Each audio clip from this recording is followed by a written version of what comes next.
Muy buenas tardes, estamos en El Microscopio, un programa para Radio Sudeste y MCI2. Yo soy Rosario Segura. Señoras y señores, estamos en los prolegómenos de Semana Santa, la Semana Santa lorquina. Y lo que realmente le hace especial esta Semana Santa vivida en Lorca es precisamente la forma con la que vivimos o cómo la vivimos. Lorca se vuelca con sus cofradías y con una rivalidad que obliga a ambas a superarse cada día. ¿Y quién sale ganando de esta rivalidad? Pues ni más ni menos que el arte y la tradición, y cómo no, todo el pueblo de Lorca. Y para hablar precisamente de este tema, de este apasionante y fantástico tema, tenemos hoy el lujo de contar con dos enamorados cofrades, cada uno de su cofradía, una del Paso Blanco y otra del Paso Azul. Por el Paso Blanco tenemos a Gaspar López Ayala, que ha sido maestro durante muchísimos años. Digo muchos años porque ya está jubilado y ahora se dedica a la investigación precisamente de la historia del Paso Blanco lorquino. Tiene libros como La inspiración tipológica de la Semana Santa y ahora, y antes también ha sido durante años, ha formado parte de la Junta Directiva del Paso Blanco. Y por el Paso Azul voy a dejar a mi compañero Pedro Soto, que es azul, que presente al otro ponente, que también es de lujo. Hola, buenas tardes. Bueno, pues a mí me toca presentar a Jesús García, que él ha sido docente, lleva su vida profesional unida a la enseñanza y aparte de eso, pues ha podido compatibilizarlo con la presidencia del grupo de coro y danzas, que tan a gala y tan honor, ¿no?, nos hace a los lorquinos porque nos han representado por casi todo el mundo. Aparte de eso, está muy vinculado al Paso Azul, será ahora mismo el director del Museo Azul de la Semana Santa y estar dentro de la comisión de las flores. Jesús, buenas tardes. Hola, buenas tardes. Y además no habéis dado cuenta de un detalle, y es que hay dos cosas que nos unen a Gaspar y a mí. Raro, ¿verdad? En esta tarde somos los dos docentes, los dos maestros, sí, los que estamos. Pero hay una gran diferencia. Gaspar es un ratón de biblioteca, es una persona que sabe mucho de historia, de números, de cifras, de datos, de años, y yo creo que todo lo contrario, con lo cual el complemento está perfecto. Yo soy más enamorado de las tradiciones, de la parte, digamos, más folclórica en el buen sentido de la palabra. Buenas tardes. Buenas tardes, perdona. No, yo quiero agradecerle las palabras que ha tenido Jesús. Yo creo que habla más desde el aprecio que desde el realismo, pero yo se lo agradezco. Desde luego, yo también lo admiro a él por la función que ha desempeñado tanto tiempo en el Museo del Paso Azul. Bueno, pues yo voy a romper el hielo con una pregunta que va para los dos. Me da igual quién empiece, pero seguro que tiene respuesta. ¿El bordado de Lorca debe mantenerse siempre con la tradición o debe evolucionar y adaptarse a los tiempos actuales?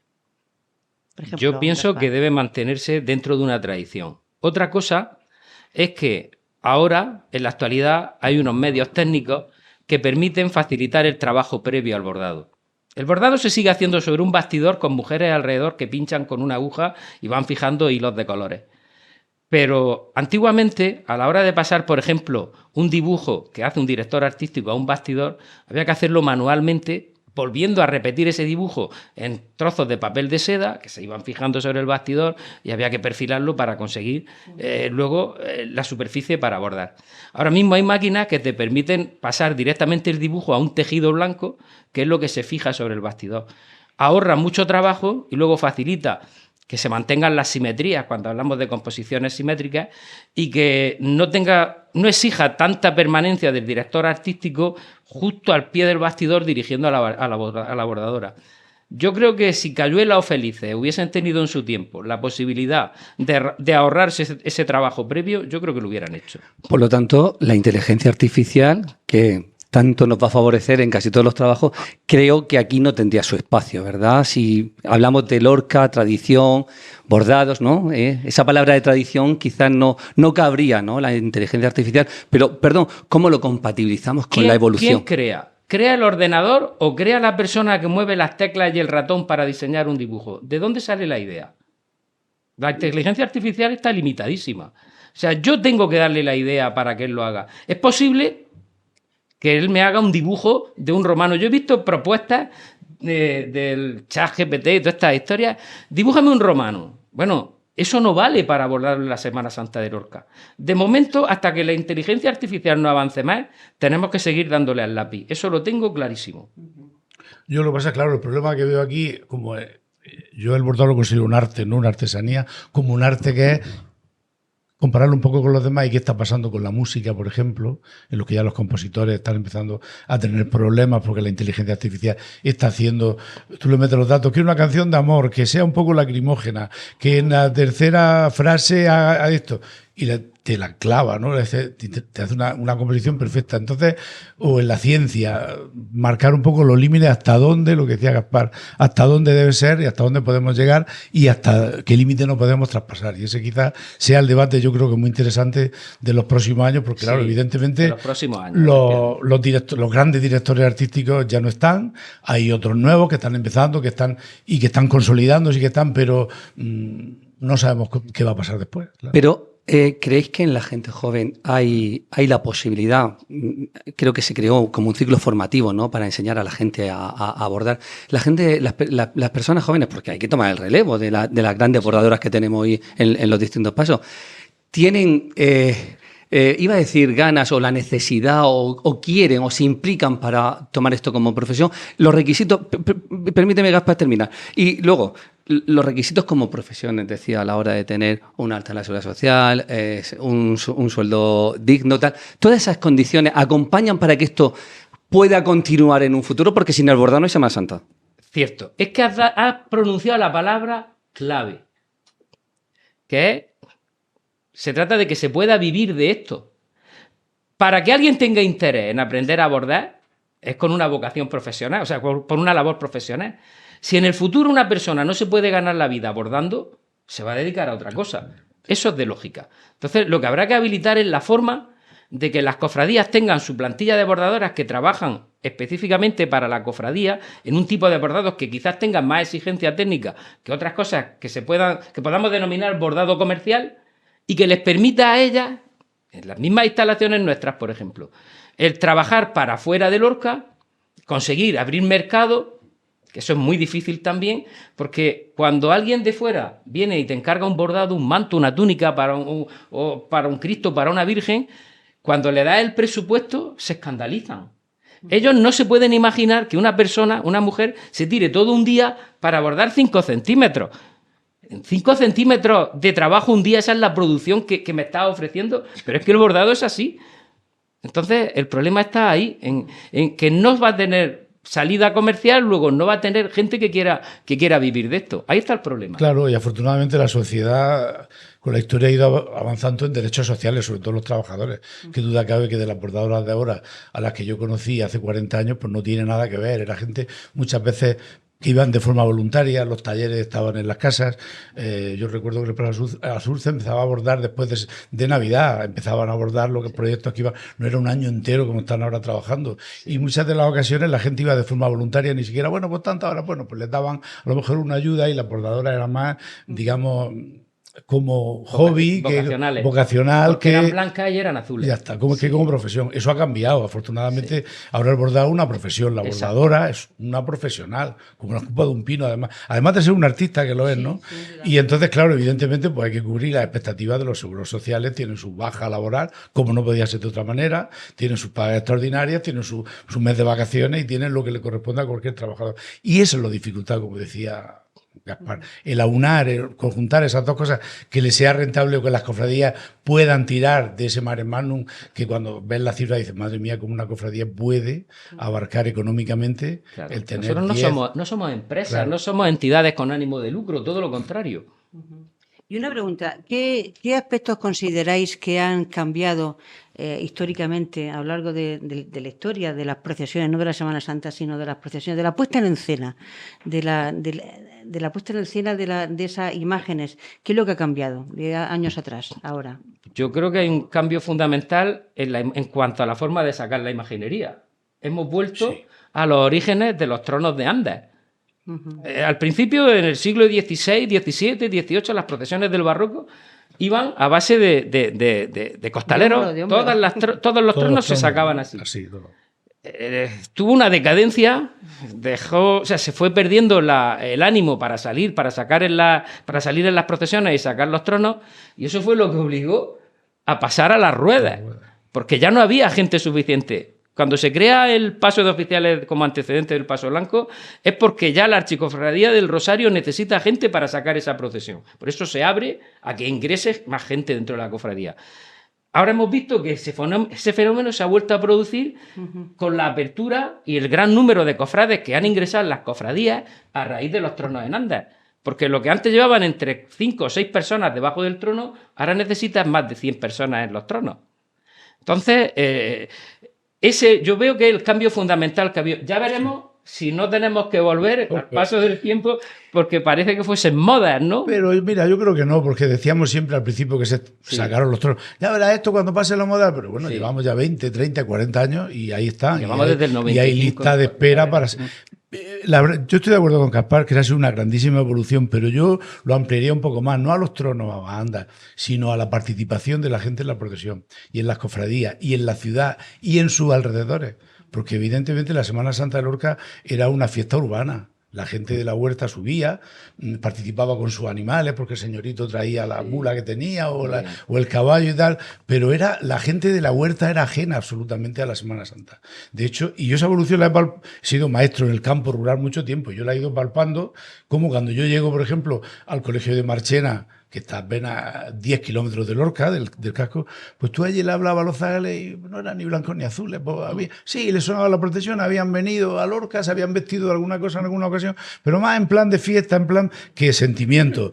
Y tú ahora vas al campo, no te digo a las pedanías cercanas. Yo en el museo estoy recibiendo estos días colegios de Morata, que fíjate que están en la otra punta, la campana, de la escucha.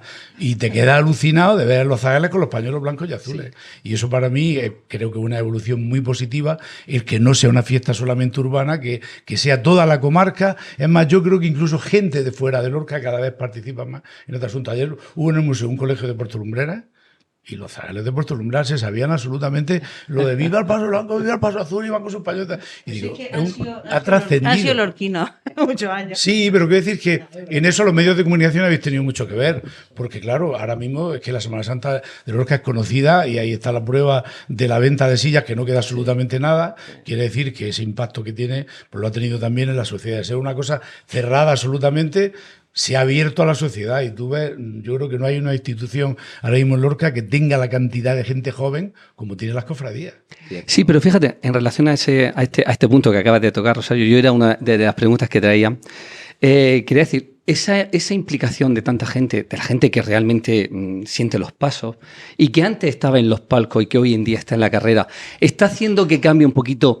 Vamos a decir, parte de la idiosincrasia de lo que era el palco, porque la Semana Santa no solamente era el que procesionaba, sino el palco acompañaba, ¿no? Y yo creo que hoy hay demasiada gente, ¿no? Demasiada gente extranjera que está bien, ¿no? Porque si hablamos de todos los beneficios económicos para nuestra ciudad, eso es indudable, ¿no? Pero ¿no creéis que ha perdido un poquito la esencia, ¿no? Ese espíritu del palco que acompaña a la procesión, que formaba parte, ¿no? del desfile? Totalmente de acuerdo. Estaba hablando Jesús y yo estaba pensando precisamente en este tema que has sacado tú. Que esa participación tan numerosa ha ido en detrimento de esa misma gente que estaba antes en los palcos, animando desde las gradas. En la Semana Santa de Lorca, el espectador ha sido también parte del espectáculo, digamos. Se ha implicado ese ambiente que había cuando salíamos de mayordomos en carrera. Me comentan los mayordomos actuales que vivieron también aquella época, que está bajando el diapasón, hay menos intensidad, porque hay señores que tú los ves con la boca abierta porque se quedan admirados de lo que están viendo, pero no tiene esa implicación, esa participación de animar a su cofradía, de los vivas, de Viva la Virgen. Y eso también me han comentado muchos compañeros que se ha notado. Sí, yo califico siempre la Semana Santa de Lorca, este tema me parece muy interesante, como un ecosistema de la naturaleza, ¿no? En el que cuando falla una cosa, automáticamente ese ecosistema se altera, ¿no? Sí. Y cambia. Y es muy delicado. Todo, o sea, está todo tan suficientemente equilibrado que en el momento que una cosa sube, pues lo otro evidentemente baja. ¿Qué pasa? Que tenemos que sacrificar esa popularidad que está teniendo y ese éxito que está teniendo a nivel nacional e internacional con la participación de la gente. Evidentemente, si el espacio que hay en la carrera es el que hay, si tú quieres que la gente venga, pues tienes que tener espacio para que se siente. Cierto. Y ahí no se sientan lorquinos ya, claro. Bueno, vamos a ver, yo me he visto la Semana Santa enfrente de la presidencia, ahí tengo yo una casa, afortunadamente, y ¿para qué te voy a contar? El pueblo como chilla sus blancos y sus azules. Pero es que estás cuidado. En el centro. Eso sí, porque a lo mejor estoy en el corazón. Conservan los mayordomos de tradición familiar de generaciones dentro de las cofradías. O sea, esos sí son de Lorca. Y ya se... Perdón, Jesús, no. Que ahí estoy yo también en esa zona. Y claro, yo ahí no noto cambio ninguno. Claro. Porque ahí estamos, los unos y los otros somos los que somos todos los años, nos vemos las caras. Pero es verdad, cuando sales de ese cogollo, el resto ya se va diluyendo y ya hay bajón. Sí, es verdad. Una pregunta, no sé si la consideráis oportuna. ¿Es posible innovar respetando la tradición? Me refiero en cuanto al bordado. Hombre, en cuanto al bordado... Pues en técnica no. La técnica tiene que ser conservarse. Volvemos a lo mismo. Claro. La técnica, si queremos que esto siga siendo lo que es, son mujeres alrededor del bastidor con la aguja. No hay otra. Sí, pero y no solamente en Mira, cuanto por ejemplo, otra variación que yo creo que ha sido positiva para la conservación de los bordados. Antiguamente se terminaba un bordado y por detrás se engrudaba una masa de harina y agua. ¿Eso qué tiene como consecuencia? Atrae insectos. Últimamente se empezó a utilizar cola de pintor. Luego ya está evitando un posible riesgo del bordado. ¿Eso es una innovación? Yo creo que sí. Yo creo que sí.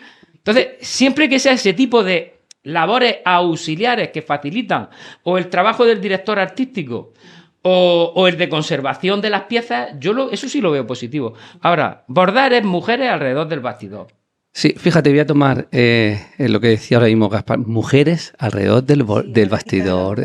Bueno, entonces te cedo a ti no hay, y en esto yo me iba haciendo un poquito la reflexión, ¿no? De decir, hay que darse cuenta que dentro del paso azul, si nosotros somos puristas, y en cuanto a esencia y en cuanto a guardar un poquito las tradiciones, a mí me parece que está muy bien así, ¿no? Pero si lo contextualizamos en el entorno en el que nos estamos encontrando, en el que el feminismo o un feminismo, no voy a entrar ahí a catalogar, ¿no? Casi desmesurado. ¿Para cuándo entonces una mujer presidente de distintos pasos? ¿O hay papeles que están circunscritos? ¿Puede ser una camarera un camarero de la Virgen? ¿Podría camarero ser? No.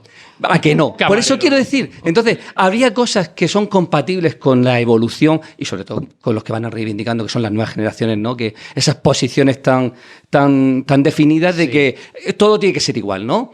¿Es posible mantener la tradición con que estas nuevas generaciones acepten que una mujer tiene que ser camarera? Que no sé, que hay ciertos puestos que... La camarera es que es un nombramiento eclesiástico. Es el obispo el que nombra la camarera. Las cofradías proponen, pero es el señor obispo el que... Y el presidente también. No, los presidentes no suelen intervenir en eso. El presidente en las camareras lo propone la Junta, lo propone, pero luego las cofradías proponen. El obispo tiene que dar fe de que eso es correcto. Lo propone, claro. Pero es que hay presidentes que a lo mejor no son idóneos del punto de vista. Es que el cargo se llama camarera. Camarera. Y eso viene desde antiquísimo, esa función de las mujeres en esa labor de camarera. Aquí en Lorca tuvimos nuestra alternativa con las presidentas de las asociaciones, que esas sí que son el equivalente masculino, o sea, el equivalente femenino al presidente de una cofradía. Fijaros la habilidad que tuvieron en su momento cuando se funda el coro de damas. Antes que ellas había una asociación de señoras del Paso Blanco. Señoras del Paso Blanco. Ellas son coro de damas de la Virgen de la Amargura. Lo que estamos hablando de una forma de independizarse de alguna manera, de funcionar de forma autónoma en equivalencia al brazo masculino de la cofradía. Yo además creo que hay una ley no escrita, porque eso no está escrito en ningún sitio, que la gente acepta absolutamente ese tema, porque si vamos a otras comunidades autónomas a lo mejor cambia. Yo creo que en Andalucía sí que hay hombres, bordadores por supuesto lo hay. Sí. Aquí en Lorca hay un bordador, en el Paso Morado. Nicolás. Hay un chico que está bordando. Y en Andalucía es muy normal que haya hombres bordadores. Sí. ¿Por qué no lo hay aquí?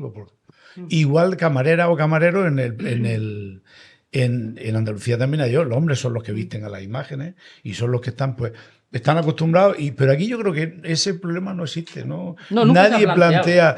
Yo quiero ser camarera. No, yo creo que con el tiempo, pues la evolución dirá a dónde va a parar esto, o qué pasará, o si habrá una reivindicación. Igual que sí que es verdad que las mujeres han reivindicado su papel y ahora ya salen de mayordomos y salen de nazarenos y me parece todo, muy lógico. De todo. De esclavas, de abanderados, salen de todo, absolutamente. Sí. Y me parece una cosa lógica que ellos, y cuando ellas han querido, pues lo han reivindicado y ahí han estado. Pues yo creo que ahora mismo la otra parte no. Bueno, también hay mujeres presidentas de cofradías, sí. por ejemplo, el Paso no Negro. hay nada escrito que diga que una mujer no puede ser presidenta. Pero... Quizás falte también que esa mujer dé el paso. Claro, hombre, natural. Es que eso es lo que yo te quiero decir, que ahora mismo no, yo creo que la gente no siente esa necesidad. No. Ahora mismo.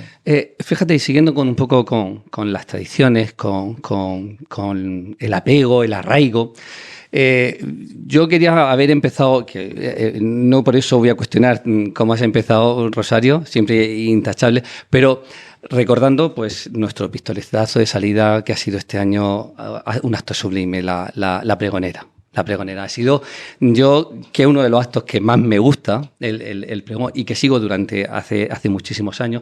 Ha habido pregones muy bonitos. Y puedo nombrar desde el pregón de Pedro Guerrero, el de Rosalía, el de Carmina Aguirre, sí, o sea, José Manuel Lorca Planes. Pero el de este año ha sido sublime porque es que enhebró la poesía que llegó a escribir, la forma de contarlo, cómo lo acompañó con la música y con distintos momentos y nos mantuvo a todos en un ahí. Yo nunca había visto el auditorio de San Patricio de esa forma contenido. Fue una verdadera maravilla. ¿Creéis que el pregonero, porque también hemos estado en pregones que de verdad que han sido un verdadero peñazo, que hemos estado ahí diciendo hay que soportar esto? ¿Creéis que el pregonero, aparte de tener esa relevancia profesional y social o proyección internacional, debe de ser una persona muy sentida de la Semana Santa para que pueda hacer transmitir? Por lo menos saber expresarlo. Es que yo creo que el gran acierto de Inmaculada ha sido precisamente ese, que te ha transmitido sus propios sentimientos, que son los mismos que tienes tú, y te has sentido reflejado. Y mira que es difícil en Lorca, Jesús, que nos pongan de acuerdo a los blancos y azules. Pues yo creo que en esto estamos todos de acuerdo. Hay un detalle muy significativo. Otros años, cuando se ven imágenes del pregón, estamos ya, como decía mi abuela, sentados de media anqueta en el banco. Ya no sabemos cómo ponernos. Pero estábamos allí, por lo que se veía en las imágenes, todo el mundo pendiente, no se perdían ni una coma. Y fue el momento de terminar y fue un clamor de levantarse como una liberación, de decir, muy bien, es que esto es Lorca.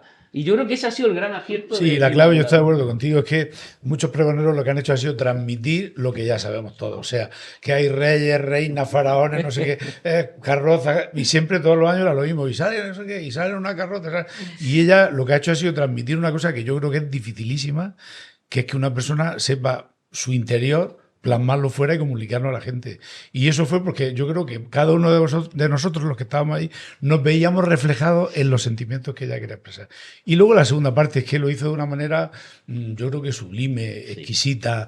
Ella era blanca, evidentemente, pero no hirió en ningún momento la sensibilidad de los azules. Tocaba de una manera muy, ya te digo, muy bien tocado. Bello, fue bello. Fue de una belleza absoluta, sí. Pero no me habéis contestado. ¿Cómo que no? No me habéis contestado. Ah, bueno, claro. Ha sido sublime, claro que sí. Ha sido. En eso estábamos todos de acuerdo. Y hablamos del futuro. ¿Qué podemos hacer en un futuro para que el pregonero, porque qué perfil de pregonero debe de ser? Eso es lo que yo, porque a ver, es una responsabilidad el ser pregonero, porque ¿sabes qué pasa? Que la gente que está en ese auditorio son la gente que de verdad está en los pasos, conocen cada una de las figuras, y es difícil, ¿no? Ser pregonero de algo. Sí, pero si te lo ha dicho Gaspar al principio, yo creo que lo que te ha dicho es que sepa comunicar, que sepa transmitir, que sea una persona que llegue a la gente. Entonces, ¿qué propuesta puede ser para un futuro? Jesús, ¿cómo ves, Gaspar? ¿A quién? Nos propones que propongamos. No. Aquí estamos un poco. Esto es un coloquio en el que nosotros tenemos aquí está muy bien. La pregunta está muy bien. Una tormenta de ideas. Nos estamos dialogando de cómo vemos la proyección en un futuro en distintos aspectos. Eso está en la calle. Mira, la gente, yo luego hay gente que dice, ¿ves? Tiene que ser de Lorca porque la gente que no es de Lorca no sabe transmitir. Otros te dicen, no, tiene que ser alguien famoso porque un pregón lo que se trata es que se sepa fuera que ha venido fulano y mengano. Entonces yo creo que es una simbiosis un poco de todo, ¿no? tuvimos una oportunidad de tener un pregonero de lujo a mediados de los 70. Que no era lorquino, pero vino a conocer la Semana Santa de Lorca. Se le llegó a proponer, para el año siguiente, al parecer no tenía disponibilidad porque tenía viajes a Nueva York o todas estas historias, que era Antonio Gala. Antonio Gala. Sí. Antonio Gala. Es cierto, es cierto. Él hubiera sido un gran comunicador. Habríamos tenido un pregón que ahora a lo mejor se estudiaba hasta en comentarios de texto en los institutos, porque, vamos, el personaje ese sí que daba juego. ¿Sabéis quién fue el primer pregonero de la Semana Santa de Lorca? Uy, no me acuerdo. Yo creo que fue, sí, porque de esas cosas a mí de cada pregón se me queda siempre algo, alguna frase. Yo creo que fue Rodrigo Colón de Carvajal, creo que el nombre exacto no, pero eso sería de los pregones cuando empezó a organizarlo la CAM fue la primera que cuando empezó a organizarlo la CAM, pero antes hubo otros pregones, ¿eh? De hecho, hubo un pregón que se realizó en el Cristal Cinema en el 55. En Jerusalén.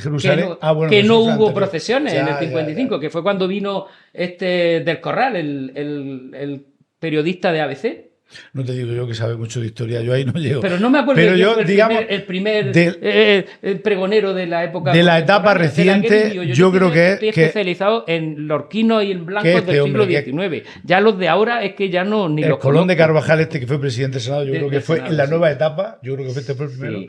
Y a mí hubo una frase que este hombre que contó al año siguiente, que él presentaba al siguiente pregonero, que a mí me impactó, porque dice yo... ¿cómo podría usted definir la Semana Santa de Lorca? Y entonces dice, pues yo, la definición que tengo, que le podría decir, es que cuando yo viene el coche oficial, me bajo de la presidencia y voy camino de Madrid otra vez aquella noche que iba, entonces iba dándole vuelta a la cabeza. Y otra mañana cuando me levanto, dice, me había impactado tanto lo que había visto, que dije, esto no es posible que exista, esto lo he soñado. Qué bonito. Y es precioso. No es posible que esto exista. Esto lo he soñado.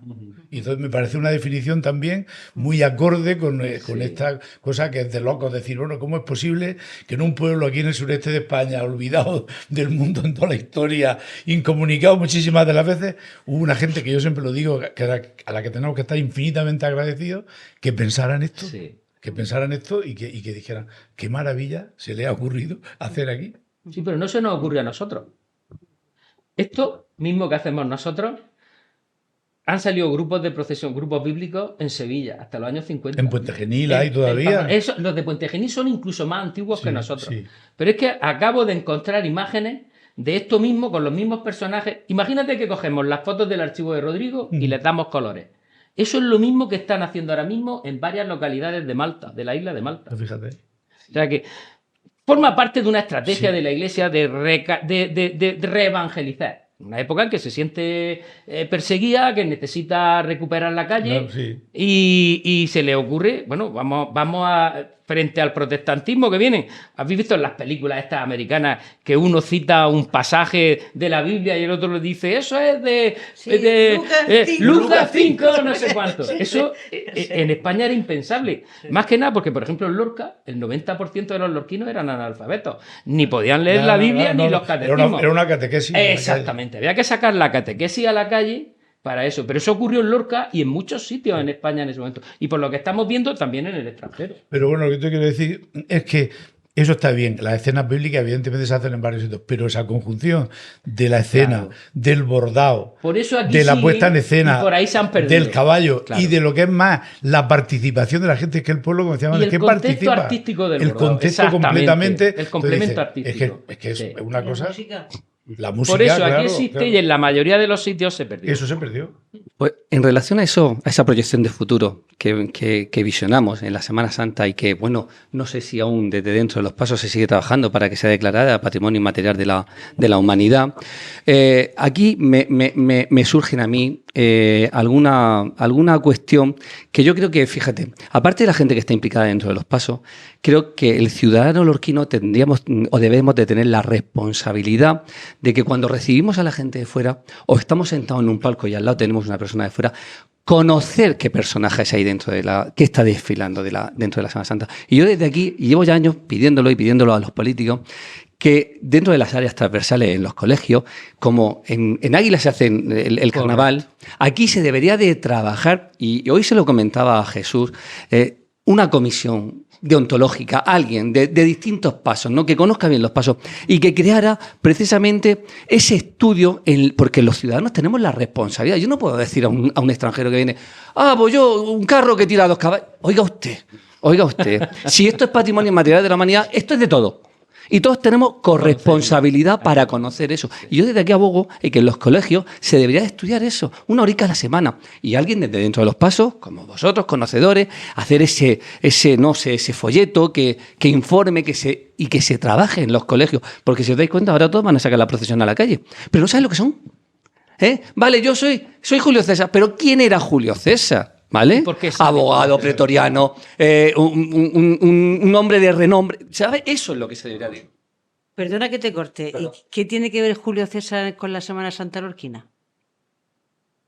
Pues bueno, tiene que ver la parte... Es una pregunta, ¿eh? Sí, bueno, tiene una parte ahí, digamos, extraña, y eso también es la grandeza de la Semana Santa, es esa amalgama de personajes que salen. Julio César, Cleopatra, Nerón, cuando hablamos de desfiles bíblicos no están ni en la Biblia siquiera, ¿no? Quiere decir, pero una forma de catequetizar también. Eran personajes importantes que la gente sabía, ese analfabetismo, pero sí que les sonaba Julio César, Nerón. Las películas han sonado a lo largo de la historia, ¿no? Entonces era una forma también de incluir... Los personajes históricos que se incluyen en la procesión aparecen por el mismo motivo que en la Capilla Sixtina Miguel Ángel pintó escenas del Antiguo y del Nuevo Testamento. San Agustín distinguía 3 tiempos: anteleyen, subleyen, subgracia. El tiempo anteleyen es desde la creación del mundo hasta que Moisés recibe las tablas de la ley. Ahí hay una serie de acontecimientos que recoge el Génesis. Después el tiempo subleyen abarca desde Moisés, desde que Moisés transmite la ley al pueblo elegido, al pueblo hebreo, hasta la Anunciación. Ahí aparecen todo el grupo de personajes de persas, asirios, babilonios que salen en la procesión. ¿Son civilizaciones? No. Vamos a ver, las civilizaciones son como si vamos a visitar una bodega y en vez de probar el vino, miramos las botellas.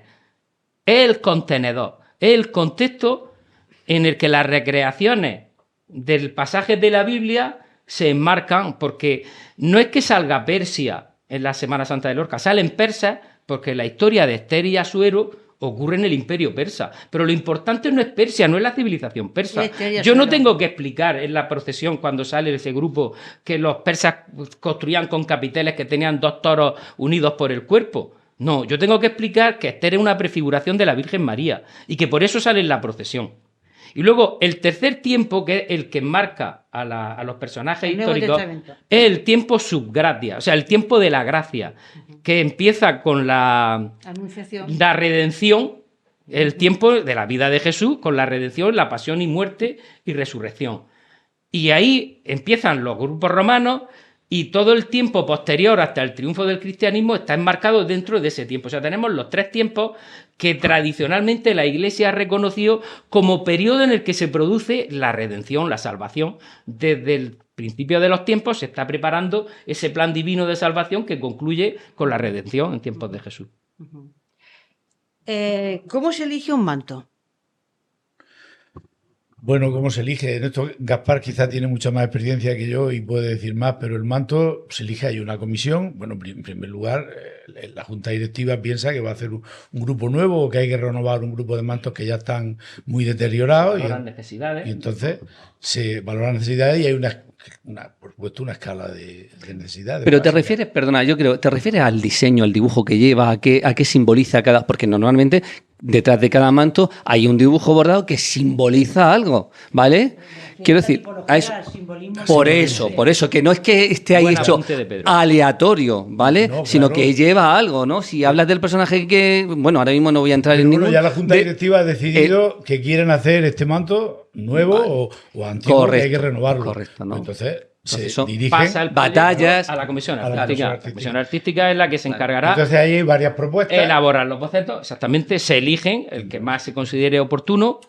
Pero que no es un dibujo aleatorio, sino que viene... Eso es muy importante que lo digas, viene, Pedro, muy importante. Claro, es que es un dibujo que viene a representar la batalla de... ¿Vale? Se nos olvida, la herida de Se nos olvida que esto que hacemos en los bordados es arte cristiano. Tiene la misma intencionalidad que las esculturas que encontramos en los pórticos de las catedrales, o las escenas que se dibujan en las vidrieras, o los ciclos pictóricos que hay en las catedrales, una serie de cuadros donde encontramos el sacrificio de Isaac o Melquisedec ofreciendo el pan y el vino. Todos tienen una simbología que a lo largo del tiempo la Iglesia ha ido elaborando dentro de su propio catecismo. Bueno, pues esa misma intencionalidad didáctica orientada a la catequesis es la que tenemos con los bordados. El bordado de Lorca es arte cristiano. Porque además, claro, sería imposible explicar manto por manto. Es decir, cuando se retransmite la procesión, por los mantos pasa en un minuto y puedes decir un detalle del manto, pero si tú miras el manto en el museo tranquilamente a lo largo del año, necesitaría 1 hora para cada manto. Porque no es solamente la escena o el motivo central que está bordado en seda, es que por lo que decía... Los complementos, la orla... Esa todo, orla de oro está llena de simbología absolutamente, de símbolos que están en ese manto y no están en ningún otro, por ese motivo. Yo que sé, hablamos del manto de San Pablo, pues lleva el alfa y el omega, lleva 200.000 cosas, que esto no lo puedo decir porque no da tiempo. O en una explicación en el museo, tú haces una cosa rápida, pero realmente cada manto es una joya. Y aparte de las titulares de las imágenes de la Virgen de los Dolores y la Virgen de la Amargura, ¿cuál es el que más representa, al margen de esta figura, digo yo, el que mejor representa al paso azul y al paso blanco? Al margen de los mantos de las titulares. No, de las imágenes. De las imágenes. No entiendo la pregunta. A ver, al margen de la imagen de la Virgen de la Amargura... Aparte de las dos imágenes. Exactamente. Sí, de las dos titulares. ¿Qué figura? De procesión te refieres. Sí, procesional, naturalmente. ¿Representa más o tenéis más cariño, más devoción, más representativa de la cofradía? Hombre, a mí me llaman más la atención siempre los que conservamos de la puesta en escena original, como la Reina de Saba, Salomón, David. Para mí esos son los que tienen más enjundia. Como esencia, les veo más valor por la carga que aún conservan, la carga tipológica, esta simbólica. Por eso se llamaban procesiones bíblico-simbólicas a mediados del siglo XIX. Este tipo de personas. Bíblico-simbólicas. ¿Y eso qué significa? Lo de desfiles bíblico-pasionales aparece por primera vez en la revista de Semana Santa de 1947. Porque en el 46 intentaron cargarse esto. Las autoridades civiles y religiosas del momento trataron de cargarse todo esto del carrusel de caballos bíblicos. Nosotros tenemos en el museo... Y nos impusieron la procesión del Santo Entierro. Solo imaginería religiosa. Entonces, en previsión de que al año siguiente pudiese esto la que se hacía el sábado, ir a más... ¿La del sábado de gloria? No, esa fue posterior. Esa fue de tiempos de Castillo Navarro. Vale. Esta que yo digo fue en el 46. Y en el 47, cuando se ponen a escribir la revista de Semana Santa, lo que quieren es justificarlo todo. Había que justificar fundamentalmente que sacábamos 2 vírgenes y 200 caballos. Entonces, con el escudo, el paraguas de lo bíblico, por aquí entra todo. Y se le ocurre el palabro a un tal C. Torres de Sotomayor, que no hemos conseguido averiguar si es un seudónimo o era un periodista de la época. No lo sabemos, porque por mucho que buscamos en San Google, no hay manera de encontrar quién era este hombre.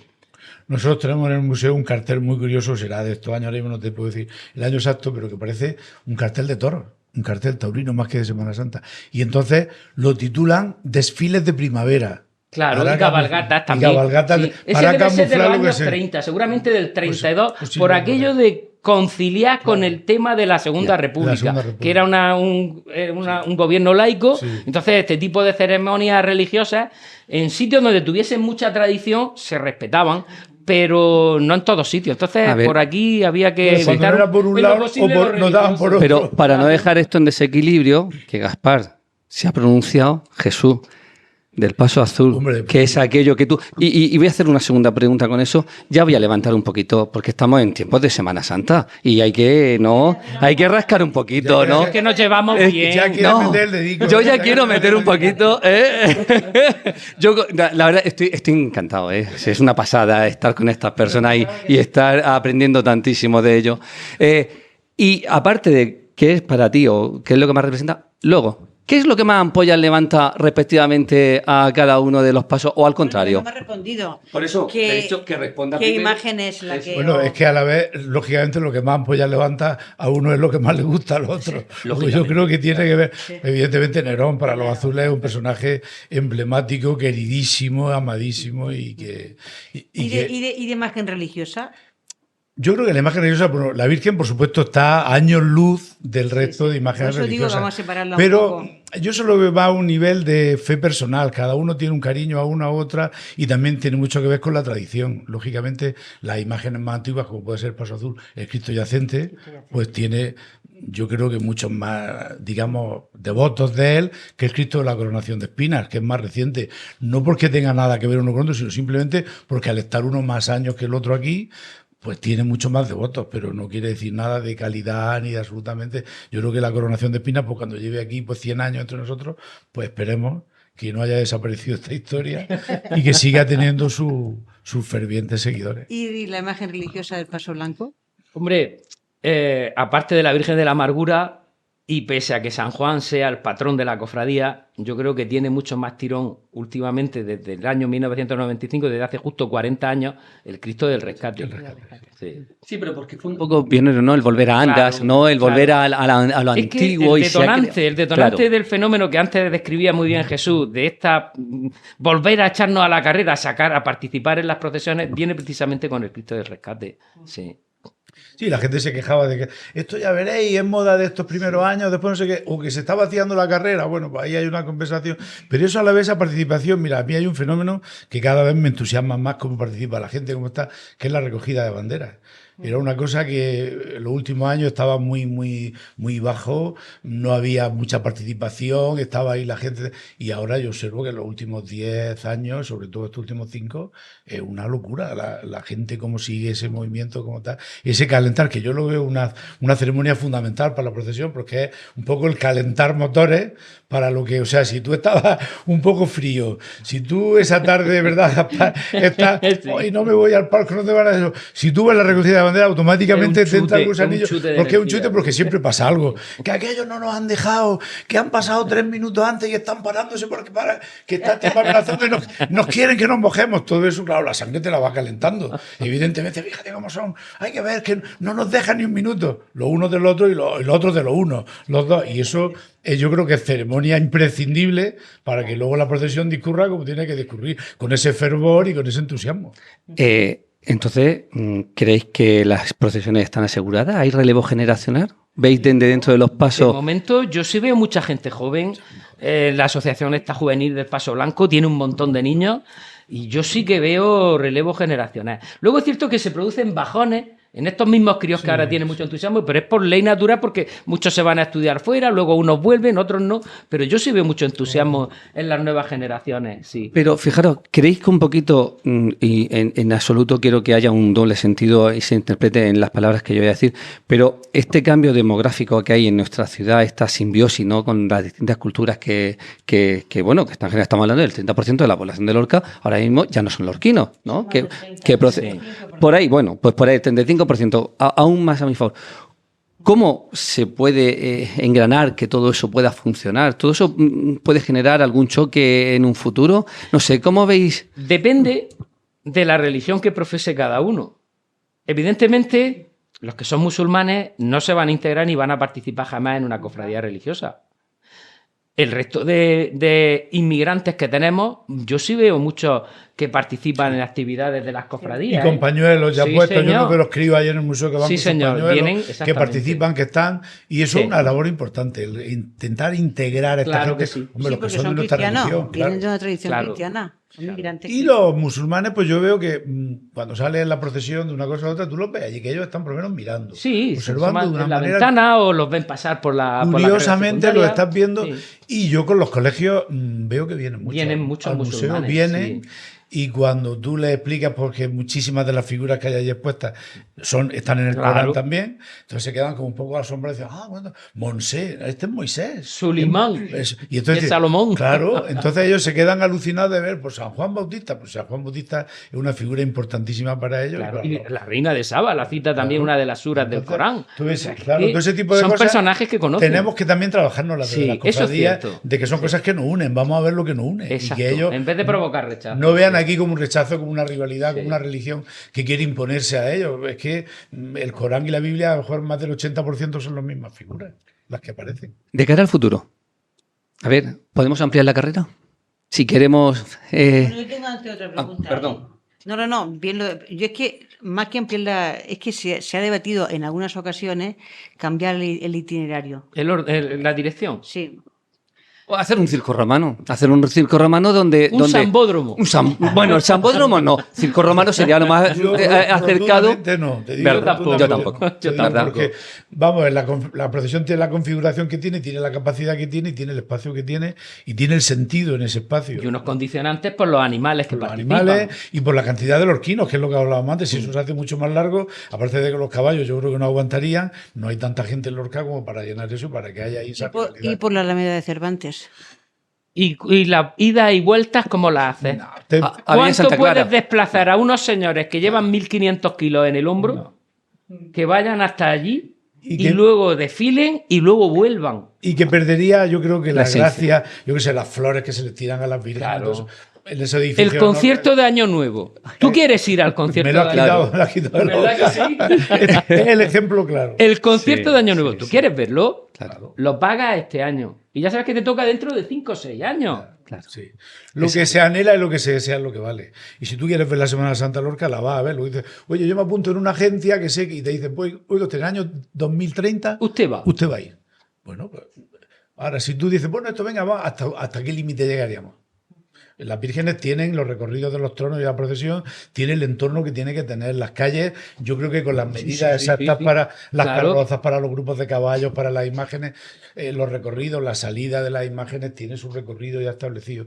Si lo bajamos ahí a la avenida de Cervantes, luego cómo vuelven las imágenes. Cuando se planteó en el 56 el cambio de la corredera a la avenida, la infraestructura de las cofradías era muy distinta a la de ahora, pero lo que era el itinerario permitía mantener las sedes donde el mismo sitio estaban y no suponía ni un aumento en la carga de trabajo de los animales, ni suponía ninguna dificultad a la hora de llevar y traer los tronos y los grupos que desfilan. Pero un cambio ahora, sacarlo de la avenida a otra arteria de Lorca, es muy complicado, Jesús. La avenida por el tipo de construcción, por el tipo de edificios que tiene, encaja perfectamente la procesión ahí para el ambiente, incluso para el sonido, esos vivas que suenan. Si tú los metes en una gran avenida, se diluiría y se quedaría un poco. ¿Qué cambiaréis de la Semana Santa actual? Cambiar. Qué difícil es esta pregunta. Hombre, los excesos de populismo que decía el maestro Domingo Monuera. Los excesos del populismo, pues por ejemplo, la rivalidad malentendida, el no respetar las cosas que sacamos uno y otro, el no respetarnos entre blancos y azules. Normalmente entre cofrades nos llevamos estupendamente, porque sabemos que donde tenemos que hacerlo bien, y no es por perjudicarlo a ellos, sino yo tengo que hacer lo mío muy bien para que él, por mucho que se esfuerce, no me supere. Esa es la rivalidad. Ahora, los agarrones, empujones, tirones. ¿No creéis que eso ya ha ido evolucionando a mejor? A mejor. Los limones. Hombre, los carteles de los limones. Siguen poniendo, y a mí eso me duele. Esos carteles es cierto, que a lo mejor son necesarios. No te digo que no sean necesarios. Esos son los excesos que decía Domingo. Carteles que te colocan ahí cuando un extranjero viene y se dice, porque pasa aquí que pone prohibido. La leyenda negra de la Semana Santa de Lorca viene de todas estas cosas. Bueno, en el pueblo hebreo sigue habiendo caramelazos, ¿eh? Pero cada año menos, si te das cuenta, también el Nerón. Pero bueno, es que el vulgo es así. El Nerón iba cubierto de haba y afortunadamente eso se está diluyendo. Yo creo que las nuevas generaciones también. La educación. Exactamente. Algo hemos hecho en los coles, ¿verdad, Sí, Jesús? algo hemos trabajado los maestros. Yo siempre en las visitas que hay de escolares al museo, que van todos con sus pañoletas ahí y llegan por ahí los blancos, los críos con sus pañoletas me miran así diciendo, ¿aquí qué va a pasar? Yo digo, nada, estoy contentísimo de recibiros a vosotros y a vosotros. ¿Por qué? Porque en Lorca hay que ser, yo os digo, blanco o azul. O azules. Lo que no me gusta es que diga, yo no soy nada, a mí mi familia, digo, eso sí que no me gusta. Pero blancos azules sí. Y luego cuando acabo la visita les digo también esto mismo. Lo único que os pido es que tengáis educación en el palco, en la procesión, que digáis viva hasta reventar, que aplaudáis hasta, pero que no insultéis, porque es que eso, al final, lo triste es que la gente que viene, si da con un grupo de estos de gente se ahí, una imagen pésima. Pues lo único que hablan es en Lorca se matan, se insultan, se dice, y no hablan de la maravilla que está pasando delante de ellos. A ver, la última pregunta, que queda ya muy poco tiempo. ¿Rivalidad, sí o no? Por supuesto.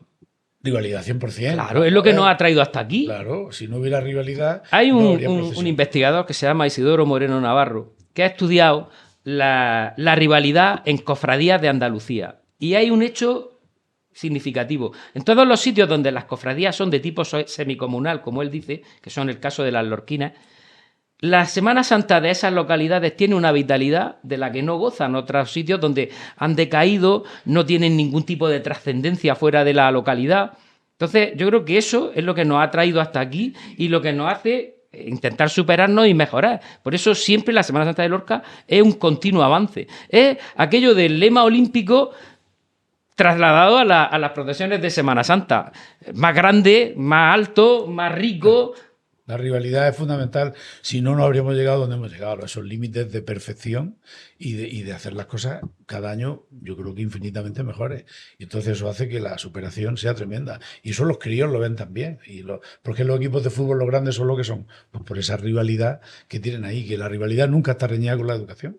Y con que la procesión, el mejor tiene que ser el que hace la mejor procesión, no el que más grita, el que más insulta, el que más está. Y yo creo que ahí debe de estar. Claro ejemplo el que estamos teniendo aquí esta tarde, ¿no? Con estos dos personas de tanto arraigo y tanto peso, y qué cortesía, ¿no? Y qué elegancia a la hora de... Cerrar, para mí eso, a ver, cerrar el tema de la Semana Santa, no puedo cerrar porque la estamos abriendo. Hoy empieza la setena. Bueno, pues lo que estaba diciendo a colación de lo que decía, que ha sido un verdadero lujo compartir con ellos esta tertulia. Ojalá y podamos hacer algún programa más. De las cosas que aquí se han hecho, a mí me gustaría recoger, ¿no? Eso de poder llevarlo a las aulas, ¿no? De una forma, ¿no? Que si alguien pudiera escucharnos, ¿no? Las preguntas eso antes, yo te tengo que decir que se está llevando realmente. Yo lo he trabajado también en mi aula. Pero a título... yo creo que... y el Paso Azul, y yo creo que en el Paso Blanco también, los jóvenes azules en concreto, ahora empiezan esta semana una serie de batidas por los colegios. Visten a los niños con los trajes, colorean, hacen cosas. Luego también, tanto en la noche de los museos como en Navidad, se hacen actividades para niños. Sí. Y algo importante que se empezó a hacer el año pasado por el tema de conocer los personajes, que se ponen unos folletos encima de cada asiento de la tribuna, donde te marca toda la procesión y donde te van explicando cada... O sea, que yo creo que están dando no grandes pasos, sí pequeños pasos, en el sentido de que la gente, lo que decíamos, que desde niños ya sepan quién es Débora, quién es Santa Elena y quién es cada una de estas figuras. Pues lo dicho, muchísimas gracias y viva la Semana Santa de Lorca. Viva.